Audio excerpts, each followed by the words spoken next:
The car rolled away from the house. Lynn's hands were steady on the wheel. Her jaw ached where the strike had landed. But her mind was already constructing lines of logic. Pain could wait. Evidence could not. She replayed the sound of his voice, sharp and commanding. That phrase was everything. Park out front. It was a command, a timestamp, a beginning. Every case started with a single verifiable point. She whispered the words under her breath. Driveway. Camera. Chain of custody. 3 steps. 3 anchors that would hold her plan in place. She parked at a deserted gas station outside the neighborhood. Opened her laptop. Created a new folder labeled HONGTHACH incident. Inside, she typed a single note. Objective, build a timeline of truth.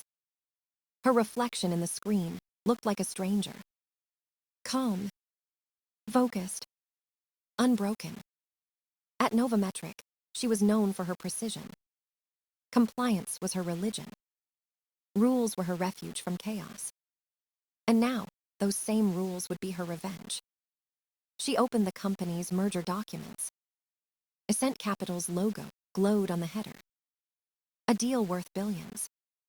A deal that would put her stepfather on every financial network in the country. Chairman Nam Tran. The name burned across the page. She laughed softly. It wasn't humor. It was recognition of irony.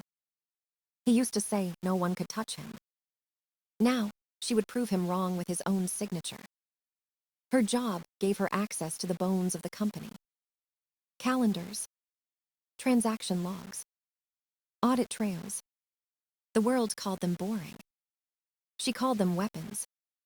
She scrolled through the due diligence framework she had written months earlier. Buried deep inside it was her masterpiece. A clause titled, Executive Ethics Trigger. It slept quietly inside legal boilerplate. Waiting. It stated that any act of violence or deception could terminate an executive instantly. No debate. No mercy. Lynn smiled. He had signed off on that clause without reading. He always underestimated her. He liked to win loud. She preferred to win documented. Her phone buzzed. A message from her mother. Are you safe? Lynn stared at the words. Safe? Not yet. But soon. She typed nothing back. Instead, she opened a new email addressed to her private account. Subject, initiation. Body, this is not survival, it's reconstruction. She hit send. A timestamp appeared on the screen. The first mark of a digital chain. In court, time was everything. And now it was on her side. She leaned back, exhaled slowly. Somewhere behind her, thunder rolled over the city. Rain began to fall. She let it. Let it wash away the sound of his hand. Let it seal the moment when fear became data. When pain became proof. When a victim became a strategist. Morning came gray and sharp. Lynn arrived at Novometric before sunrise. The corridors were empty, humming with quiet electricity. Her badge clicked at every locked door.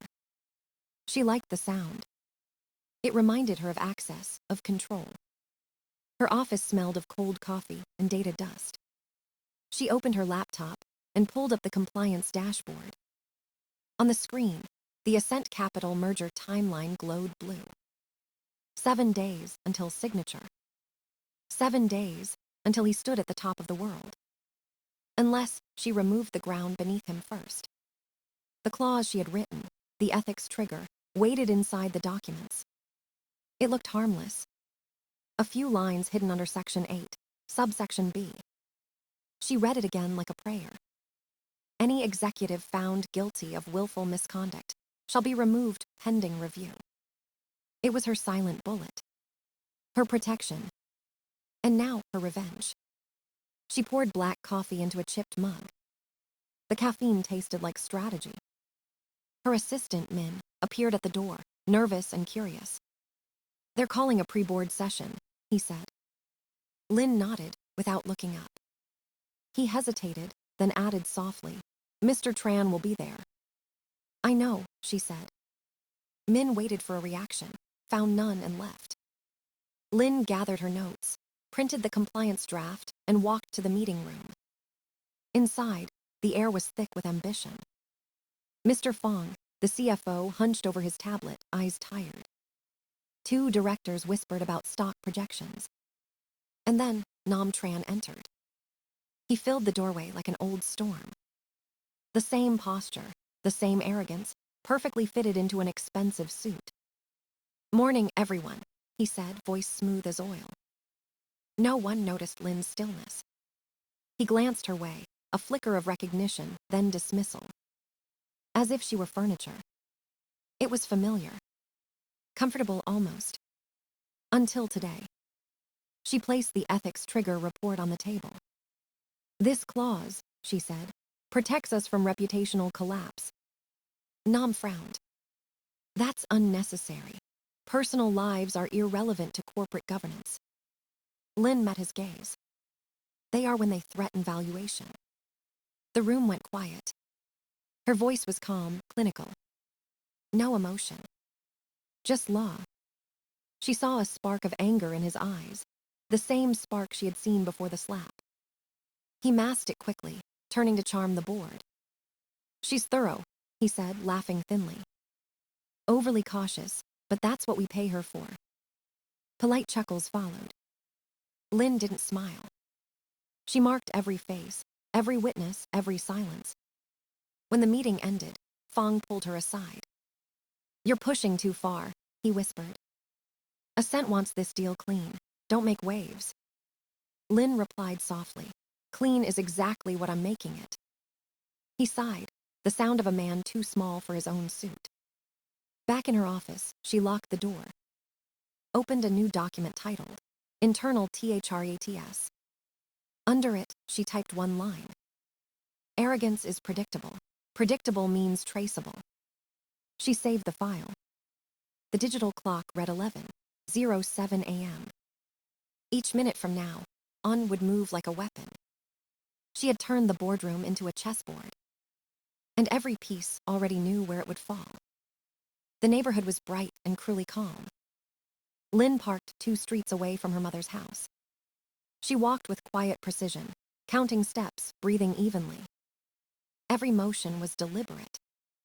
Every heartbeat was a line of evidence. At the corner house, the door opened before she knocked. Mr. Hoa stood there, eyes kind and cautious. "I saw everything," he said softly. "Are you hurt?" "I'm fine," she replied. "I just need your camera footage from last night." He blinked, surprised at her calm tone. "You mean the doorbell feed?" "Yes," she said. "The full native file, metadata intact." He hesitated. She explained, clear and firm, the meaning of authenticity. Chain of custody. Integrity of evidence. The language of law, not pain. He nodded slowly, impressed despite himself. "Come in," he said. They sat at his kitchen table. She opened her briefcase, removed printed forms and a sterile USB drive. He logged into the cloud account, following her instructions. No compression. No editing. Direct download only. Lin wrote down the file's digital hash, the long line of numbers and letters. It was her fingerprint of truth. Together, they sealed the drive inside a tamper-evident bag. Both signed across the seal. Her pen didn't shake. The process took 20 minutes. It was clean, legal, perfect. When she left, the sun was higher, the air hotter. Her pulse steady. Back at Novometric, she went straight to her desk. Closed the blinds. Unlocked the small steel safe behind the bookshelf. Placed the sealed bag inside. Closed the door. Spun the dial twice. The sound clicked like punctuation. She turned to her monitor and opened the executive calendar system. Nam Tran's schedule appeared. Her cursor hovered over the previous evening. There it was, meeting with North Asia Bank 18:30. She checked the timestamp on the video log. 18:47. A 17-minute lie. She smiled, slow and thin. Fraud hid best behind routine. Now it had a timestamp. She drafted an internal memo to herself, titled, Location Discrepancy. She listed the coordinates, the device ID, and the exact time difference. Cross-reference with corporate security feeds. A message popped up from the IT department. Her friend in security sent a still frame. Alexis leaving the bank parking lot at 18:19. She stared at the image. The vehicle's plate number glowed in the lamplight. It was his. Proof of absence. Proof of guilt. She attached both files into a hidden folder named Trinity. 3 items inside. Video, calendar, security capture. 3 pillars. Driveway. Camera. Chain of custody. The plan was no longer theory. It was an organism, growing quietly under her control. She leaned back, eyes closed, and whispered, "Now the clock starts." Outside, the rain began again. Drops hit the glass like measured seconds. Each one marking a step closer to exposure. Each one washing another layer of silence from her story. Night settled over the city. Lynn stayed in her office long after the lights dimmed. The hum of the servers was the only sound left. She opened her encrypted drive, fingers moving with mechanical rhythm. The evidence sat inside like a sleeping weapon. Video, timestamps, financial logs. Each one sharp enough to cut reputations open. She created a folder called Sentinel. Inside, she began to build the trigger. A digital fuse wired to her own identity. If her account was ever suspended, the system would move on its own. It would release everything to the board, to regulators, to the bank. She coded the rule herself. No emotion. Only precision. It was her dead man's switch. A mechanism of truth that required no witness. When it was done, she tested it twice, then 3 times. The network confirmed activation. Protocol armed, the message said. She stared at the words until her reflection faded into the screen. They had taken her voice for years. Now they would take her silence too. The following morning, she dressed in gray. Neutral. Invisible. At the elevator, she met Fong, the CFO. He looked uneasy, his eyes shifting like a trapped animal. "There's tension upstairs," he muttered. "Ascent's lawyers are pressing for final ethics clearance." Lynn smiled faintly. "Then they'll get it." In the conference room, documents were stacked like towers of denial. Fong slid a paper toward her. "Your signature, and we're done." She read the text slowly. It was a certification of moral integrity for all executives, including Nam Tran. She reached into her folder and pulled out her own document. An addendum. A single paragraph written in legal fire. It stated that her signature would be void if any executive had misrepresented personal conduct, and that any officer knowingly approving such would bear personal liability. Fong froze halfway through reading it. "This is unnecessary," he said. "It's protection," Lynn answered. "For all of us." He hesitated, then scribbled his initials beside hers. Fear made him obedient. She thanked him softly. "Transparency saves careers," she said. He didn't answer. Back in her office, she drafted an anonymous email. To the chairman of the board, Mr. Dat. No greeting. No signature. Just 3 bullet points. Duty of disclosure. Trigger clause. Insurance exposure. She sent it from a public network downtown. Deleted every trace. At home that night, her phone rang. Her mother's voice trembled. "Nam is furious. He said you're playing dangerous games." Lynn closed her eyes. "I'm just following policy," she said. The call ended in silence. She set her phone down and watched the rain on the window. Every drop was data. Every flash of lightning was a signature waiting to illuminate. The storm outside would pass. The one she built inside would not. Sunday night was quiet, almost polite. Lynn sat at her desk, reviewing her risk report. Then the email arrived. Subject line: urgent meeting, performance review. From HR. Cold. Predictable. A message dressed as mercy. 8:30 tomorrow, with CFO Fong. She smiled. The trap had begun to close, exactly as planned. Minutes later, another alert appeared. Access revoked. Folders denied. They were cutting her out, inch by inch. She typed a quick message to her friend in it. A reply came. Fong ordered partial restrictions, says it's a glitch. Lynn leaned back in her chair. If fear had a sound, it would sound like them. The vault was untouchable. Her dead man's switch lived in a system beyond their reach. She let them continue. Let them believe they were winning. Morning came pale and hollow. She entered Fong's office at 8:29. He stood behind the desk, papers in shaking hands. He avoided her eyes, reading from a script. Effective immediately, you are placed on administrative leave. Return your badge. Security will escort you. She unclipped it slowly. The sound was soft but final. I understand, she said. There's just one matter. He blinked, confused. I scheduled a mandatory ethics review for 9 o'clock. I sent the confirmation from legal's account on Friday. The meeting is still active. Color drained from his face. He hadn't canceled it. He couldn't. The process was automated. At 9 sharp, she walked into the Ascent Capitol Tower. The receptionist smiled, unaware of the storm. Meeting with merger team, Lynn said. Conference room 48. 3 minutes to 9. Screens flickered to life. Faces appeared. Fong. Nam Tran. Ascent's lawyers. And at the bottom corner, Mr. Hoa, her quiet neighbor. But now his title read, Vice President, North Asia Bank. The financier. The witness. Nam's voice filled the room. There must be a mistake. Lynn no longer works with us.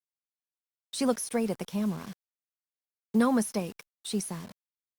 Her cursor moved. File shared. HOA doorbell 1847 MP4. The video played. Her car. His stride. The blow. The silence. Then his voice. Park out front. No one breathed. When it ended, she showed the timeline. The bank log. The fake calendar. The fraud chain through M&T Consulting. Each frame, each document, a nail in his empire. This falls under Section 8, she said. The ethics trigger. The board is now required to act. Mr. Ho's calm voice followed. North Asia suspends its financing effective immediately. The deal collapsed in real time. Emails flashed on their screens. Insurance withdrawal, liability notices. Nam's face twisted, his authority stripped bare. What do you want? He snarled. Lynn's phone buzzed. Her mother calling.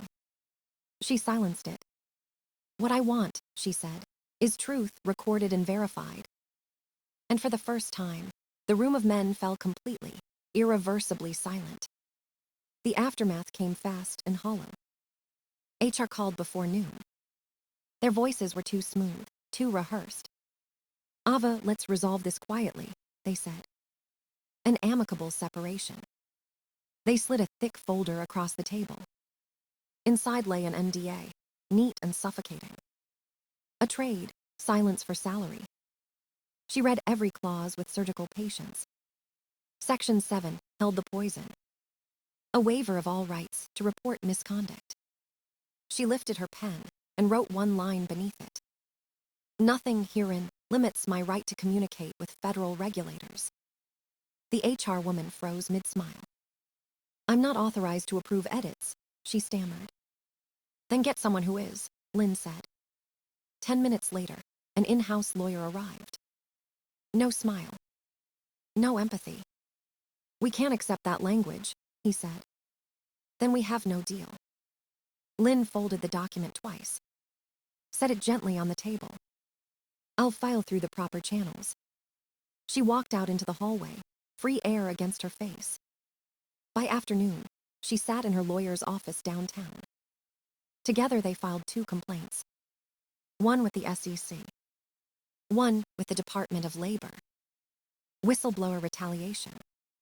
Corporate misconduct. Fraudulent reporting. Each word documented, time-stamped, encrypted. When the confirmation email arrived, she forwarded it directly to Chairman Dat. No message attached. Only the case number. That evening, she contacted the vault's security firm. Her access credentials were revoked permanently. All control transferred to her attorney. She changed the condition on the dead man's switch. No longer triggered by suspension. Now by termination. If they fired her, the evidence would detonate automatically. Every board member. Every lawyer. Every financier. No escape. She waited. Outside, the city glowed indifferent. At 7:04 p.m., the alert appeared. Distribution protocol executed. They had done it. They fired her.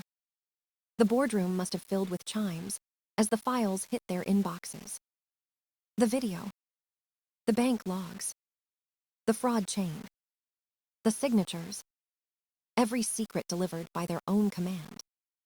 She pictured their faces, shock, denial, then dread. Her phone buzzed 15 minutes later. Unknown number. Message from Dat himself. "Come to headquarters immediately. We need to talk." She typed 2 words in reply. "At driveway." Then she drove. The streets were quiet, the sky bleeding orange into night. She turned onto Hong Thatch Street, the same perfect suburb. Her mother's windows glowed faintly. She parked in the same spot, tires whispering against the curb. Moments later, 3 cars arrived. 2 black sedans, 1 gray town car. Lawyers stepped out, suits stiff with fear. Then Nam emerged from the house, sleeves rolled, face red. He stormed toward her, rage cracking his voice. "You ruined everything," he shouted. "You destroyed your own family." Lynn didn't flinch. She stood straight, calm as stone. From across the street, another voice answered. Firm. Measured. It was Mr. Hoa. "You destroyed yourself, Nam," he said. And for the first time, Nam had no words left to command. The street was silent after the shouting stopped. Lynn stood beside her car, breathing evenly. The camera across the road blinked red again. History repeated, but the meaning reversed. No one moved for a long moment. Then the lawyers turned away, defeated. Mr. Hoa nodded once, a gesture of closure.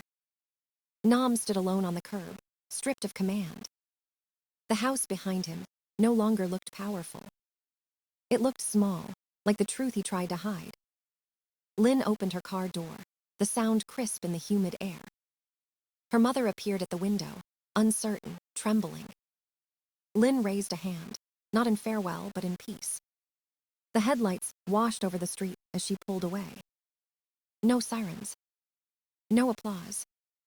Just the steady hum of the engine. Justice didn't shout. It recorded, documented, and waited for the right moment.